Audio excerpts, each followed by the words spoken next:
नमस्कार दोस्तों। ध्रुव राठी जी का 2020-21 का बहुत ही बढ़िया आंकड़े हैं। इसमें दिखाया गया कि बांग्लादेश बहुत आगे निकल जाएगा 2024 में, और वहाँ की जो पॉपुलेशन है बहुत ही हैप्पीनेस है। वो हैप्पीनेस इंडेक्स का भी मतलब एक वो एग्जाम्पल दे रहा है कि हमारे से कई गुना ज़्यादा अच्छे हैं। और जो माइंड सेट कर रहा है पब्लिक का, मतलब हमारे को उसमें निचले पायदान में कि हम तो बिल्कुल नीचे लोअर, क्योंकि हमारे नागरिकों का मनोबल ये तोड़ रहा हर बार। सिर्फ ये मनोबल सिर्फ कांग्रेस पार्टी का बढ़ा रहा है, इसके अलावा कुछ नहीं है। और ये सब एक ही मानसिकता वाले लोग हैं। कुछ अभी मैं थोड़ी देर में आपको आंकड़े दिखाऊंगा। और ये मानसिकता क्या है कि ओसामा बिन लादेन भी इनके लिए महान हो जाता है, और जो क्या कहते हैं, जो अफजल गुरु को जो फांसी लगाई थी वो भी इनका अफजल जी हो जाते हैं। ये इतने महान नेता हैं, और ये उन नेतागिरों की चमचागिरी है। जो भी चमचाक बनेगा वो ऐसा ही बोलेगा। नमस्कार दोस्तों।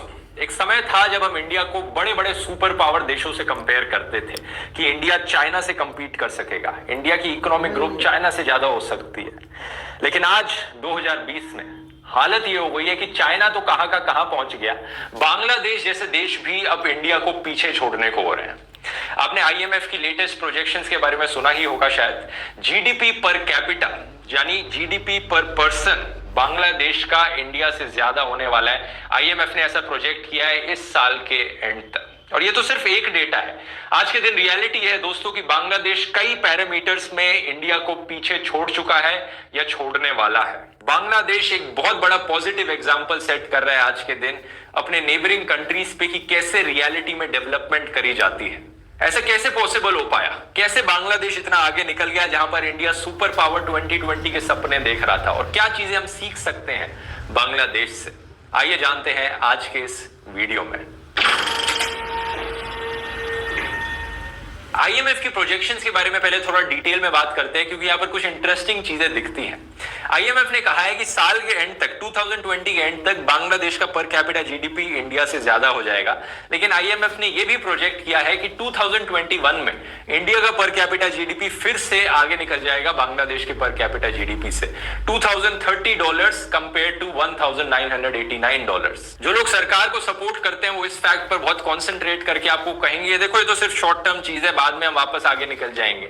लेकिन आईएमएफ ने दोस्तों बाद की भी प्रोजेक्शन करी है। इन्होंने कहा है कि इंडिया की ग्रोथ ज्यादा सस्टेन्ड नहीं रहेगी 2021 के बाद, क्योंकि 2024 में बांग्लादेश का पर कैपिटा जीडीपी फिर से इंडिया से आगे निकल जाएगा, और वो फिर उसके बाद आगे ही निकला रहेगा।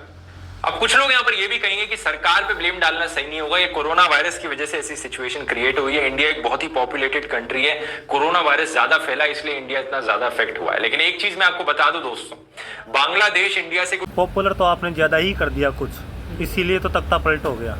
कोई कम पॉपुलेटेड कंट्री नहीं है। इनफैक्ट बांग्लादेश दुनिया की मोस्ट डेंसली पॉपुलेटेड कंट्री है, इंडिया से 3 टाइम्स ज्यादा डेंसली पॉपुलेटेड। तो अगर कोरोना वायरस फैला था तो बांग्लादेश में और भी तेजी से फैलना चाहिए था, उन्हें और भी ज्यादा बुरा असर करना चाहिए था। लेकिन इंडिया में कोरोना वायरस की वजह से यहाँ पर -10% जीडीपी ग्रोथ रेट की प्रोजेक्शन की जा रही है, वहीं दूसरी तरफ बांग्लादेश में +4% की प्रोजेक्शन करी जा रही है।